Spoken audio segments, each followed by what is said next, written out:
Hi friends, welcome back to the Roopa designs. Friends, ಇವತ್ತು blouse design ತೋರಿಸ್ಕೊಡ್ತಾ ಇದ್ದೀನಿ. ಮೊದಲು ಬ್ಲೌಸಿನ ಉದ್ದ 15.5 ಇಂಚು ತೊಗೊಂಡಿದ್ದೀನಿ. ಫುಲ್ ಡೀಪ್ ಬರುತ್ತೆ ಇದು ಡಿಸೈನು. ಬ್ಲೌಸಿನ ಸುತ್ತಳತೆ 10.5 ಇಂಚು ತೊಗೊಂಡಿದ್ದೀನಿ. 9 ಇಂಚು ರೆಡಿ, 1.5 ಇಂಚು ಎಕ್ಸ್ಟ್ರಾ. ಹಾಗೆ ಶೋಲ್ಡರು 5.5 ಇಂಚು ತೊಗೊಂಡಿದ್ದೀನಿ. ಇಲ್ಲಿ ಹಾರ್ಮೋಲು 6 ಇಂಚು ತೊಗೊಂಡಿದ್ದೀನಿ. ಈ ಬ್ಲೌಸು ಫುಲ್ಲು ಡೀಪ್ ಬರುತ್ತೆ ಫ್ರೆಂಡ್ಸ್. ನೀವು ನೋಡಿಕೊಂಡು ನೆಕ್ ಡಿಸೈನ್ನ ಮಾಡ್ಕೊಳ್ಬೋದು. ಡೀಪ್ ಬೇಕು ಅಂತ ಭಾಳ ಜನ ರಿಕ್ವೆಸ್ಟ್ ಮಾಡ್ಕೊಳ್ತಾ ಇದ್ರಿ. ಹಾಗಾಗಿ ಡೀಪ್ ಬ್ಲೌಸು ಯಾವ ರೀತಿ ನಾವು ನೆಕ್ ಡಿಸೈನ್ ಮಾಡ್ಕೊಳ್ಬೋದು ಅಂತ ತೋರಿಸ್ಕೊಡ್ತಾ ಇದ್ದೀನಿ. ನಾನಿಲ್ಲಿ 2 ಇಂಚಿಗೆ 2.25 ಇಲ್ಲಾಂದರೆ 2 ಇಂಚಿಗೆ ಮಾರ್ಕ್ ಹಾಕ್ಕೊಳ್ಬೇಕು. ಹಾಗೆ 12.5 ಇಂಚಿಗೆ ನಾನಿಲ್ಲಿ ಮಾರ್ಕ್ ಹಾಕ್ಕೊಳ್ತಾ ಇದ್ದೀನಿ ಬ್ಲೌಸ್ನ ನೆಕ್ ಡೀಪು. ಇಲ್ಲಿ ಬ್ರಾಡು ನಾನು 3 ಇಂಚು ತೊಗೊಳ್ತಾ ಇದ್ದೀನಿ. ಹೊಸ ಡಿಸೈನ್ನೇ ಹೇಳ್ಕೊಡ್ತಾ ಇದ್ದೀನಿ ಫ್ರೆಂಡ್ಸ್, ತುಂಬಾ ಚೆನ್ನಾಗಿದೆ. ಈ ಥರ ಒಂದು ಲೈನ್ ಹಾಕೋಣ.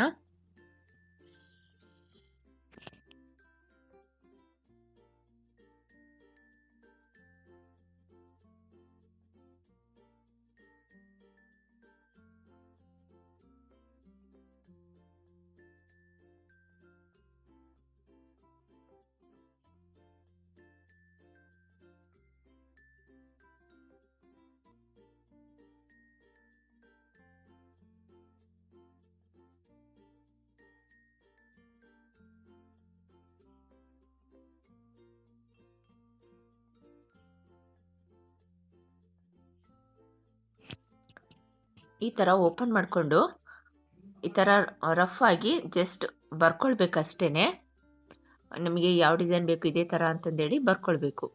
ಈಗ ಕ್ಯಾನ್ವಾಸ್ ಪೇಪರ್ ಮೇಲೆ ಕರೆಕ್ಟಾಗಿ ತೋರಿಸ್ಕೊಡ್ತೀನಿ ಯಾವ ರೀತಿ ಬರ್ಕೊಳ್ಬೇಕು ಅಂತ ಹೇಳ್ಬಿಟ್ಟು. ಇದೇ 2.25 ಇಂಚಿಗೆ ಮಾರ್ಕ್ ಹಾಕ್ಕೊಳ್ಳಿ. ಇಲ್ಲಾಂದರೆ 2.5 ಭುಜ ಅಗಲ ಬರುತ್ತಲ್ಲ ಕೆಲವ್ರದ್ದು, ಆ ಥರ ಏನಿದ್ರೆ 2.5 ತೊಗೋಬೋದು. ಭುಜ ಜಾರಲ್ಲ, ಭುಜ ಸ್ವಲ್ಪ ಇಳಿಜಾರ್ನಂಗಿರುತ್ತಲ್ಲ ಅಂಥವ್ರಿಗೆ ಜಾರುತ್ತೆ ಸ್ವಲ್ಪ. ಈ ಥರ ಕರೆಕ್ಟಾಗಿ ಬಾಕ್ಸ್ ಟೈಪ್ ಹಾಕ್ಕೊಂಡು ಇದು 12.5 ಇಂಚು ಲೆಂತ್ ಇದೆ ನೆಕ್ ಡೀಪು. ಈಗ ಇದ್ರ ಮೇಲೆ ಡಿಸೈನ್ ಬರ್ಕೊಳ್ಳೋಣ.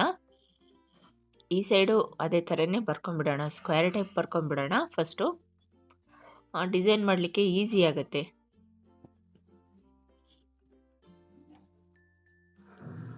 ಈಗ ಈ ಥರ ಇಲ್ಲಿ ನೀವು ಪೆನ್ಸಿಲಲ್ಲಿ ಬೇಕಂದರೆ ಪ್ರಾಕ್ಟೀಸ್ ಮಾಡ್ಕೊಳ್ಬೋದು, ಇಲ್ಲಾಂದರೆ ಡೈರೆಕ್ಟ್ ಸ್ಕೆಚಲ್ಲೇ ಬರೆದ್ಬಿಡ್ಬೋದು ಫ್ರೀ ಹ್ಯಾಂಡಾಗಿ ಬರುತ್ತೆ ಅನ್ನೋದಾದರೆ.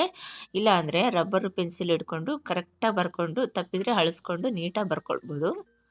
ಒಂದು ಪೇಪರಲ್ಲಾದರೂ ಬರ್ಕೊಳ್ಬೋದು ನೀವು. ಫಸ್ಟು ಈ ಥರ ಬರ್ಕೊಂಡಿದ್ದಾದಮೇಲೆ ಇದು ಎಕ್ಸ್ಟ್ರಾ, ಇದು ಪೇಪರು ನಮಗಿದು ಎಕ್ಸ್ಟ್ರಾ ಬೇಕಾಗುತ್ತೆ. ಈ ಥರ ಬರ್ಕೊಳ್ಬೇಕು. 1 ಇಂಚು ಇಲ್ಲಾಂದರೆ 3/4 ಇಂಚಾದರೆ ಸಾಕು. ಇದು ಎಕ್ಸ್ಟ್ರಾ, ಇದು ಎಷ್ಟಾದರೂ ತೊಗೋಬೋದು ಎಕ್ಸ್ಟ್ರಾ ನೀವು. ಈಗ ಇದನ್ನು ಕಟ್ ಮಾಡೋಣ. ಫ್ರೆಂಡ್ಸ್, ನೀವಿನ್ನೂ ನಮ್ಮ ಚಾನಲಿಗೆ ಸಬ್ಸ್ಕ್ರೈಬ್ ಆಗಿಲ್ಲ ಅಂದರೆ ಈಗಲೇ ಸಬ್ಸ್ಕ್ರೈಬ್ ಮಾಡ್ಕೊಳ್ಳಿ. ಹಾಗೆ ಪಕ್ಕದಲ್ಲೇ ಇರ್ತಕ್ಕಂಥ ಬೆಲ್ ಐಕಾನ್ ಪ್ರೆಸ್ ಮಾಡೋದ್ರಿಂದ ನಾನು ಮಾಡೋ ಹೊಸ ವೀಡಿಯೋಸ್ಗಳ ನೋಟಿಫಿಕೇಷನ್ ಮೊದಲು ನಿಮಗೆ ಬರುತ್ತೆ. ಆಗ ಫಸ್ಟು ನೀವೇ ನೋಡ್ಬೋದು. ನನ್ನ ಎಲ್ಲ ಹೊಸ ವೀಡಿಯೋಸ್ಗಳು ಫಸ್ಟು ನೋಡಬೇಕು ಅಂದರೆ ನೀವು ಆಲ್ ಅಂತ ಆಪ್ಷನ್ ಇರುತ್ತಲ್ಲ, ಅದನ್ನು ನೀವು ಪ್ರೆಸ್ ಮಾಡಿದರೆ ನಾನು ಹಾಕಿದ ತಕ್ಷಣವೇ ನಿಮಗೆ ನೋಟಿಸ್ ಬರುತ್ತೆ. ಆಗ ನೀವೇ ನೋಡ್ಬೋದು. ಫಸ್ಟು ನಾನು ನಿನ್ನೆ ಆ್ಯಂಕಲ್ ಪ್ಯಾಂಟು ಅಪ್ಲೋಡ್ ಮಾಡಿದ್ದೆ, ಇಷ್ಟ ಆಗುತ್ತೆ ಅಂತ ಅಂದ್ಕೊಂಡಿದ್ದೆ. ಅದು ಸ್ಟ್ರೈಟ್ ಪ್ಯಾಂಟ್, ಅದು ತುಂಬಾ ಚೆನ್ನಾಗಿ ಕಾಣಿಸುತ್ತೆ. ಟ್ರೈ ಮಾಡಿ, ಜಸ್ಟ್ ಹಾಗೆ ಟ್ರೈ ಮಾಡಿ, ತುಂಬ ಚೆನ್ನಾಗಿ ಕಾಣಿಸುತ್ತೆ. ಈಗೆಲ್ಲ ಅದೇ, ಈಗ ಮಾಮೂಲಿ ಪ್ಯಾಂಟ್ ಯಾವ ಕಾಲೇಜ್ ಹುಡುಗಿಯರು ಯಾರೂ ಹಾಕಲ್ಲ, ಆ ಥರದ ಪ್ಯಾಂಟ್ನೇ ಇಷ್ಟಪಟ್ಟು ಹಾಕ್ತಾರೆ. ಕಲ್ತ್ಕೋಬೇಕು ಅಷ್ಟೇ ನೀವು. ಈ ಥರ ಕರೆಕ್ಟಾಗಿ ಸ್ಟಿಚ್ ಇದನ್ನು ಕಟ್ ಮಾಡ್ಕೊಳ್ಬೇಕು. ಬಟ್ಟೆನ, ಮೇನ್ ಬಟ್ಟೆನ ಕಟ್ ಮಾಡ್ಕೊಳ್ಬೇಕು. ಈಗ ಇದಕ್ಕೆ ಡಿಸೈನ್ ಮಾಡೋದು ಹೇಗೆ ಅಂತ ತೋರಿಸ್ಕೊಡ್ತೀನಿ. ನಾನಿಲ್ಲಿ ಐರನ್ ಮಾಡ್ಕೊಂಡಿದ್ದೀನಿ. ಇದನ್ನು ಕ್ಯಾನ್ವಾಸ್ ಪೇಪರು ಬೇಕಂದರೆ ಹೀಗೇ ಇಟ್ಕೊಂಡು ಸ್ಟಿಚ್ ಮಾಡ್ಬೋದು, ಗ್ರಿಪ್ಸು ಚೆನ್ನಾಗಿ ಸಿಗುತ್ತೆ ಅನ್ನೋದಾದರೆ. ಇಲ್ಲಾಂದರೆ ರಿಮೂವ್ ಮಾಡ್ಕೊಳ್ಬೋದು. ಇದನ್ನು ತೆಗೆದುಬಿಡಿ, ಐರನ್ ಮಾಡ್ಕೊಂಡಿದ್ದಷ್ಟೇ. ಈಗ ಇದನ್ನು ಇಲ್ಲಿ ಒಂದೊಂದು ಸುತ್ತಲೂ ನಾನು ಒಂದೊಂದು ಕಚ್ಚಿ ಹಾಕ್ಕೊಂಡಿದ್ದೆ. ಫೋಲ್ಡಿಂಗ್ಸ್ ಚೆನ್ನಾಗಿ ಬರಬೇಕು ಅಂದರೆ ನಾನು ಅದನ್ನು ತೋರಿಸ್ಲಿಕ್ಕಾಗಲಿಲ್ಲ, ಹೇಳ್ತಾ ಇದ್ದೀನಿ. ಒಂದೊಂದು ಕತ್ರಿ ಹಾಕ್ಕೊಳ್ಬೇಕು, ಒಂದೊಂದು ಈ ಥರ ಕಾಣಿಸ್ತಾ ಇದೆಯಲ್ಲ ಕಚ್ಚಿ ಹಾಕ್ಕೊಂಡಿರೋದು. ಈ ಥರ ಪೂರ್ತಿಯಾಗಿ ಫೋಲ್ಡ್ ಮಾಡಿ ಸ್ಟಿಚ್ ಮಾಡ್ಕೊಳ್ಳೋಣ.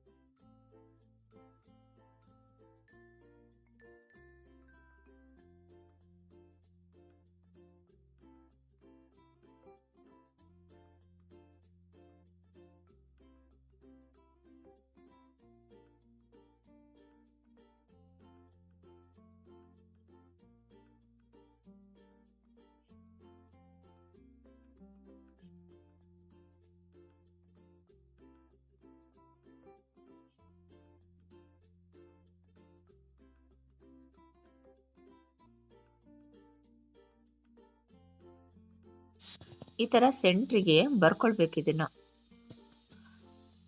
ನೆಕ್ಸ್ಟು ಈ ಬ್ಲೌಸ್ ಮೇಲೂ ಸಹ ಈ ಥರ ಸೆಂಟ್ರಿಗೇ ಬರ್ಕೊಳ್ಬೇಕು. ಬ್ಲೌಸ್ ಮೇಲೆ ಬರ್ಕೊಂಡಿದ್ದಾದಮೇಲೆ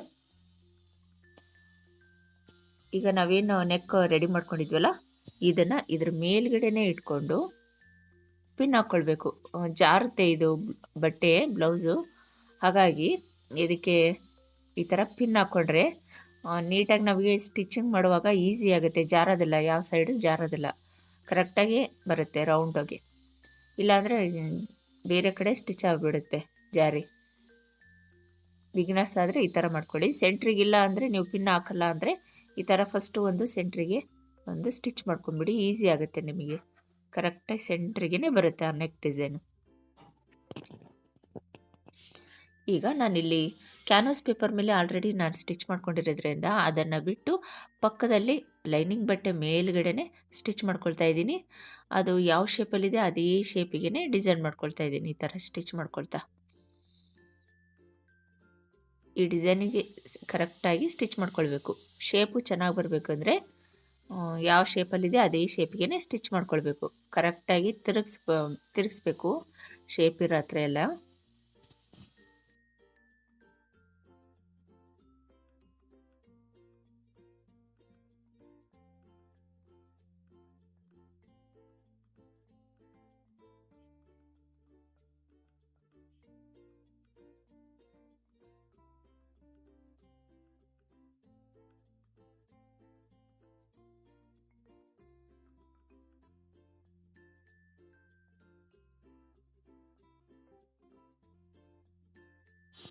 ಈ ಥರ ಕಟ್ ಮಾಡ್ಕೊಳ್ಳೋಣ. ಫಸ್ಟು ಒಂದು 1/4 ಇಂಚ್ಗಿಂತಲೂ ಕಡಿಮೆ ಬಟ್ಟೆ ಉಳಿಸ್ಬಿಟ್ಟು ಕಟ್ ಮಾಡ್ಕೊಳ್ಬೇಕು.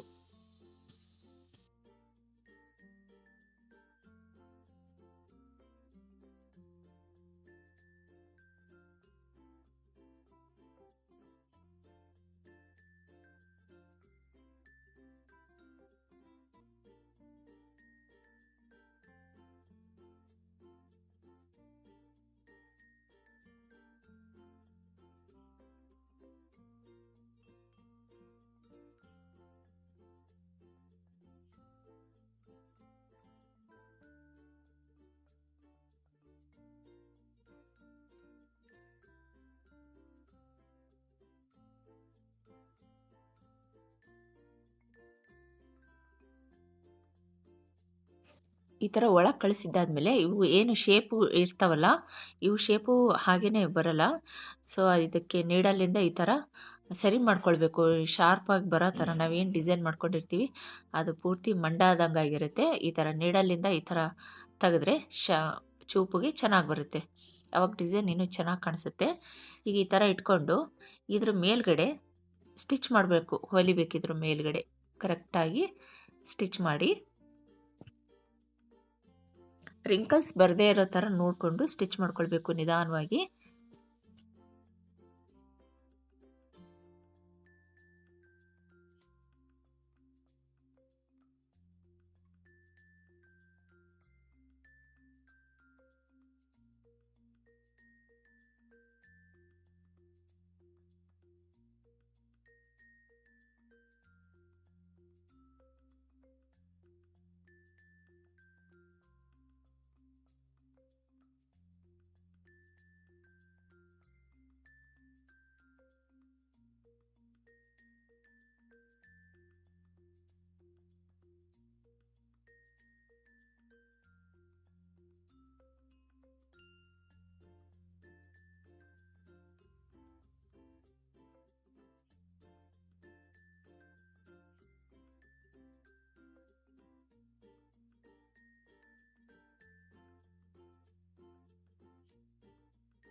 ನೋಡಿ ಇದು ರೆಡಿಯಾಗಿದೆ.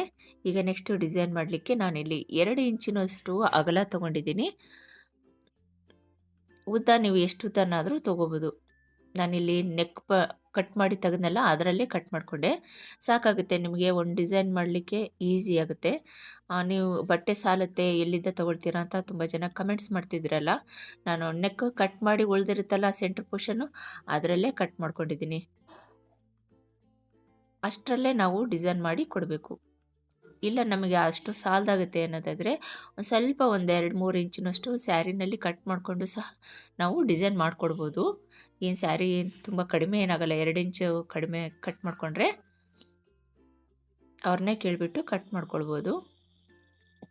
ಈ ಥರ ಉಲ್ಟಾ ಮಾಡ್ಕೊಳ್ಬೇಕು ಇದನ್ನು.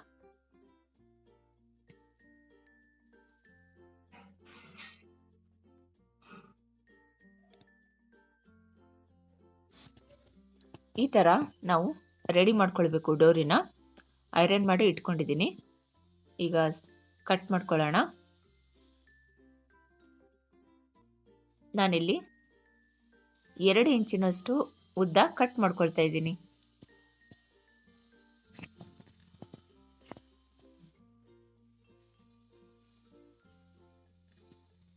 ಈ ಥರ ಕಂಪ್ಲೀಟಾಗಿ ಕಟ್ ಮಾಡ್ಕೊಳ್ಳಿ. ಈಗ ನೆಕ್ಸ್ಟು ಇದು ಸಹ ನಾನು ಉಲ್ಟಾ ಮಾಡ್ಕೊಂಡಿಲ್ಲ, ಹಾಗೆ ಸ್ಟಿಚ್ ಮಾಡಿ ಹಾಗೆ ಇಟ್ಕೊಂಡಿದ್ದೀನಿ ಅಷ್ಟೇ ಡಿಸೈನ್ ಮಾಡಲಿಕ್ಕೆ.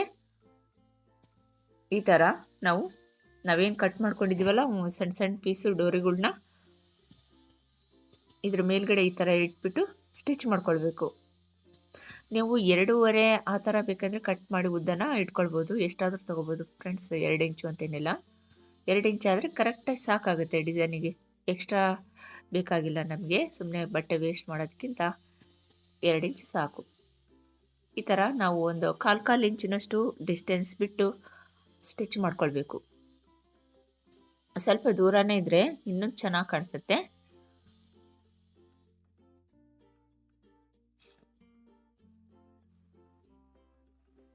ಈ ಥರ ಕಂಪ್ಲೀಟಾಗಿ ಸ್ಟಿಚ್ ಮಾಡಿಕೊಂಡು ನಾವು ಎಷ್ಟು ಬೇಕಾಗುತ್ತೆ ಫಸ್ಟು ಅಳತೆ ನೋಡ್ಕೊಳ್ಬೇಕು. ನೋಡಿಕೊಂಡು ಅಷ್ಟಕ್ಕೇ ನಿಲ್ಲಿಸ್ಕೋಬೇಕು. ಬಟ್ಟೆ ಕಡಿಮೆ ಇದ್ದಾಗ ಕರೆಕ್ಟಾಗಿ ಅಳತೆ ತೊಗೊಂಡು ರೆಡಿ ಮಾಡ್ಕೊಳ್ಬೇಕು. ಈಗ ಇದನ್ನು ಈ ಥರ ಫೋಲ್ಡ್ ಮಾಡ್ಕೊಳ್ಳಿ, ಪೈಪಿಂಗ್ ಥರ ಫೋಲ್ಡ್ ಮಾಡ್ಕೊಳ್ಬೇಕು. ಇದು ಕೂಳೆ ಏನಾದರೂ ಅಡ್ಡ ಆದರೆ ಅದನ್ನು ಸ್ವಲ್ಪ ಕಟ್ ಮಾಡ್ಕೊಂಬಿಡಿ ಸ್ಟಿಚ್ ಮಾಡಿರೋ ಹತ್ರ.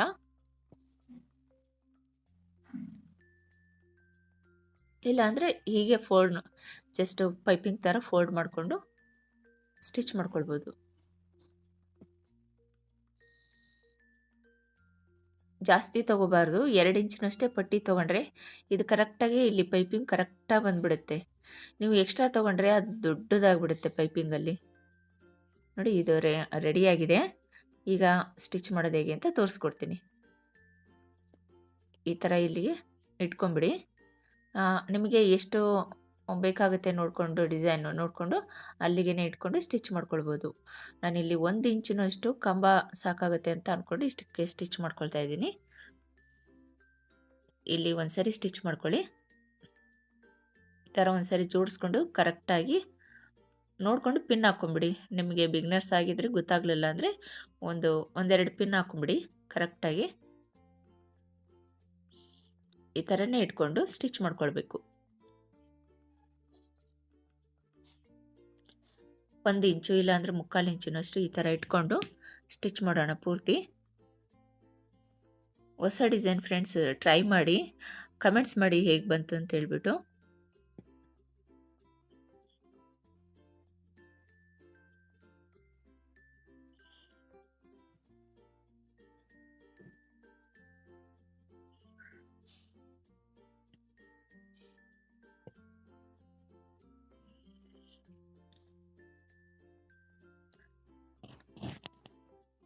ಈ ಥರ ಸ್ಟಿಚ್ ಆದಮೇಲೆ ಈಗ ನೆಕ್ಸ್ಟು ನಾನು ಮತ್ತೆ 1.5 ಇಂಚಿನಷ್ಟು ಅಗಲ ಪಟ್ಟಿನ ತೊಗೊಂಡಿದ್ದೀನಿ. 1.5 ಇಂಚಿನಷ್ಟು ತೊಗೊಂಡಿದ್ದೀನಿ. ಸ್ಟ್ರೈಟ್ ಬಟ್ಟೆನೇ ತೊಗೊಂಡಿದ್ದೀನಿ. ಈ ಥರ ಸ್ಟಿಚ್ ಮಾಡ್ಕೊಳ್ಳಿ. ನಾನೇನು ಫಸ್ಟು ಡೋರಿಗೆ ಅಂತಂದೇಳಿ ಸ್ಟಿಚ್ ಮಾಡ್ಕೊಂಡಲ್ಲ ಅಷ್ಟೇ ಅಗಲನೇ ಇಲ್ಲಿ ಸಹ ಬೇಕು. ಕರೆಕ್ಟಾಗಿ ಇವನ್ನಾಗಿ ಮ್ಯಾಚ್ ಆಗುತ್ತೆ. ಈಗ ಇದನ್ನು ಉಲ್ಟಾ ಮಾಡ್ಕೊಳ್ಳೋಣ.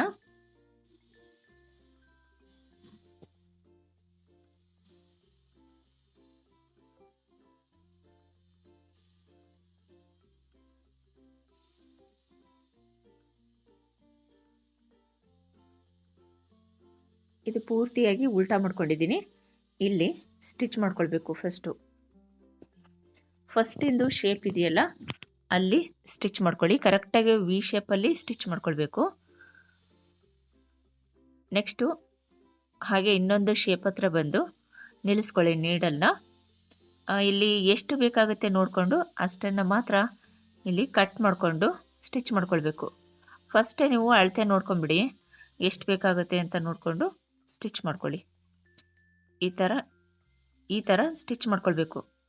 ಫೋಲ್ಡ್ ಆಗಬಾರ್ದಲ್ಲೆಲ್ಲೂ ನೀಟಾಗಿ ಇಲ್ಲಿ ವಿ ಶೇಪಲ್ಲಿ ಡಿಸೈನ್ ಸ್ಟಿಚ್ ಮಾಡಬೇಕು. ಆವಾಗ ನೀಟಾಗಿ ಸ್ಟಿಚಿಂಗ್ ಕರೆಕ್ಟಾಗಿ ಬೀಳುತ್ತೆ ವಿ ಶೇಪಲ್ಲಿ ಸ್ಟಿಚ್ ಮಾಡೋದ್ರಿಂದ.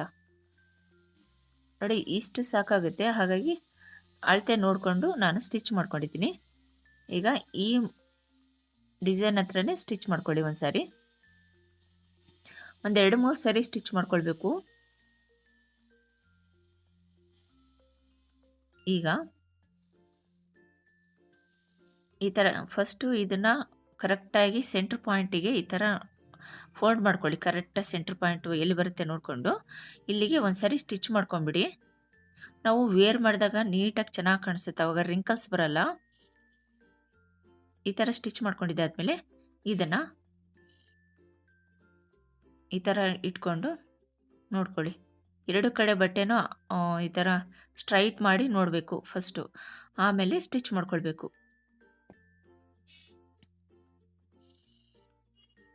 ಇದನ್ನು ನೀವು ಕಸಿನ ಈಗಲೇ ಕಟ್ ಮಾಡಬೇಡಿ, ಫಸ್ಟು ವೇರ್ ಮಾಡಿ ಆಮೇಲೆ ಫೈನಲ್ ಕರೆಕ್ಟ್ ಆಯಿತು ಅಂದಾಗ ಕಟ್ ಮಾಡ್ಕೊಂಬಿಡಿ. ಯಾವಾಗ ಆಮೇಲೆ ಶಾರ್ಟೇಜ್ ಆಗಿ ಟೈಟ್ ಆದಾಗ ಮತ್ತು ಲೂಸ್ ಮಾಡ್ಕೊಳಕ್ಕೆ ಬರಲ್ಲ. ಒಂದು ಸಾರಿ ವೇರ್ ಮಾಡ್ಕೊಂಡು ನೋಡಿ, ಲೂಸ್ ಬೇಕು ಅಂದರೆ ಮತ್ತಿನ್ನೂ ಸ್ವಲ್ಪ ಬಿಚ್ಚಿ ಲೂಸ್ ಮಾಡಿಕೊಂಡು ಕರೆಕ್ಟಾಗಿ ಫಿಟ್ಟಿಂಗ್ನ ಮಾಡ್ಕೊಳ್ಬೋದು. ಈ ಥರ ಮಾಡ್ಕೊಳ್ಳೋದ್ರಿಂದ ನಿಮಗೆ ಈಸಿ ಆಗುತ್ತೆ. ಒಂದೊಂದು ಸರಿ ಗೊತ್ತಾಗೋದಿಲ್ಲ, ಟೈಟ್ ಆಗಿಬಿಟ್ರೆ ಬಿಚ್ಚಿ ಮತ್ತು ಇನ್ನೊಂದು ಹಾಕೋದ್ಕಿಂತ ಸ್ವಲ್ಪ ಉಳಿಸ್ಕೊಂಡು ಸ್ಟಿಚ್ ಮಾಡ್ಕೊಳ್ಳೋದು ಬೆಸ್ಟು. ಆಮೇಲೆ ಮತ್ತೆ ಫೈನಲ್ ಫಿನಿಶಿಂಗ್ನ ಮಾಡ್ಕೊಳ್ಬೋದು. ಫ್ರೆಂಡ್ಸ್, ನಿಮಗೆ ಈ ಡಿಸೈನ್ ಇಷ್ಟ ಆಗಿದೆ ಅಂತ ಅಂದ್ಕೊಂಡಿದ್ದೀನಿ. ಲೈಕ್ ಮಾಡೋದನ್ನು ಮಾತ್ರ ಮರಿಬೇಡಿ. ಹಾಗೆ ಕಮೆಂಟ್ಸ್ ಮಾಡಿ ಸಬ್ಸ್ಕ್ರೈಬ್ ಮಾಡ್ಕೊಳ್ಳಿ. Thank you for watching friends.